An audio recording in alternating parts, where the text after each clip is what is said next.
дискусија со Скопје? Како што сум информиран, тоа е 22-23, не ги знам точно термините кога доаѓа, но знам дека е ова недела, а следната недела некаде при крајот е средбата со Метју Нимиц. Ова се следни чекори на можност да се приближиме кон решавањето на проблемот кој што Грција го има со нашето уставно име. Јас верувам дека секако тоа е можно да се најде. Оптимист сум ако при тоа водиме сметка за достоинството и за идентитетот. И апсолутно мене ми е важно како тоа го прима грчката јавност, дали ќе биде прифатливо на институциите, верувам и на грчките политичари и на премиерот Алексис Ципрас, треба да му е важно како тоа ќе биде прифатено овде од граѓаните на Македонија, но и како тоа ќе помине низ институциите на системот. Ние сме сепак само поединци кои што преговарат, на крајот институциите на Република Македонија и на Република Грција се тие кои што одлучуваат. Верувам дека може да се направи исчекор, можеби не до крај да се реши, но исчекор да се направи како би се приближувале, заради тоа што и деновите месеците се трошат, одминуват, а ние сакаме до летото да биде решен овој проблем. Гледам дека и грчката страна сака да биде решен. Антикорупцијската комисија во оставка, што очекувате како понатаму ќе се развива овој процес, дали можеби во блиска иднина да се докомплетира составот? Прашањето е на парламентот и јас само тоа што го прочитав од медиумите го знам. Знам дека неколку луѓе поднале оставка и знам дека се спремат измени и дополнување на законот.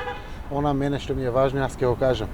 Апсолутно експертска, професионална, независна поставеност. Ова е едно од најсериозните check and balances, односно корективи на извршната власт. Но секако и еден од главните органи кој што се бори против корупцијата во општеството. Затоа очекувам навистина експертска и професионална поставеност на антикорупцијската комисија. Имаше критики од амбасадорот Джес Бели во поглед на одлуките на Советот на јавни обвинители за изборот на обвинители. Иако немате директни ингеренции таму, какво е вашето очекување, порака може? Јас ако дадам овде очекување или порака, ќе биде толкувано како мешање. Секако јавноста е гласна, има слобода, дебатата е отворена и согласно тоа секој треба да се води како чувствува и како мисли дека е најдобро за него и за институцијата во која што работи, а раководи или слично. Значи не би сакал да навлезам во детални коментари. Би сакал само да додадам за ова што се случува последните денови, а секако побудува реакција внатрешна кај мене и должен сум да го споделам со јавноста. Протестот е уставно право и дозволиво е протестирање на граѓаните и тоа е право кое што треба да се ползува. Но тоа што се прави пред домовите, пред дечињата на пратениците, пред членовите на нивните семејства и нивните родители, апсолутно е недозволиво, заради тоа што е кршење на приватноста на домот, директни закани се упетуваат, омаловажување и целосно апсолутно сеење страв и трепет кај дечињата. Ние нема да дозволиме секако тоа така да продолжи.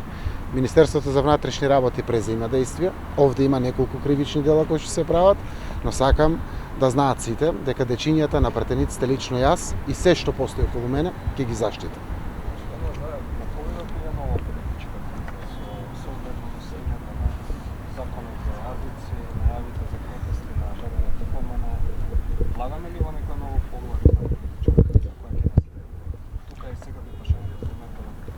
Јас верувам дека не. Секако доказите кои што постојат, знаете како од овие Вибер групи формирани од ВМРО ДПМН за организирање на протестите, кога имате 20 луѓе, барем 20 ги споделуваат и со опонентите, така да се е јасно кој стои зад протестите и како нив ги организира.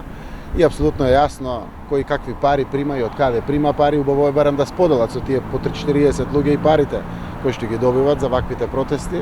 Она што сакам да го кажам е дека апсолутно тоа што се направи во собранието, согласно правото на претседателот на собранието да констатира неделовничка и неуставна можност да се разгледуваат амандманите, веројатно беше единственото решение после одлуката да се блокираат со 36.000 амандмани сето она што значи функционалност на парламентот и на собранието.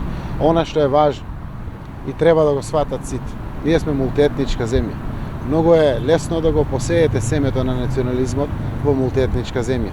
Прашањето е како да изградите општество во кое што секој ќе се чувствува рамноправен. Апелирам, нека се пушти закон, нека живее, нека го види светлото на денот. И ќе видат сите дека не е болка за умирање. Јазик, употреба, јазикот е да се разбереме. Ништо нема да се промени во Македонија. Од тој аспект, навистина се безобразни лагите.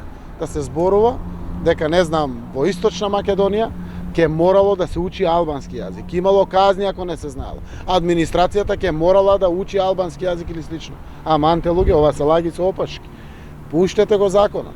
Нека живее и да видат сите дека апсолутно само може да го јакне ова едно општество за сите, каде што ќе имаме равноправни граѓани, кои што сите заедно ќе бидат зафатени за она што е важно за сите.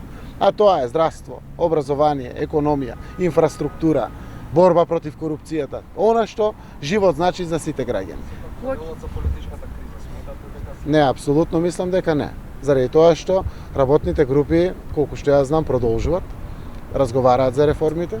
Јас продолжувам со мојата обврска за информирање и на опозицијата, но и на претседателот на државата, она што стига секако како потреба за информирање. Веројатно ќе следува и следна средба после средбата со Метју Нимиц, уште една лидерска средба.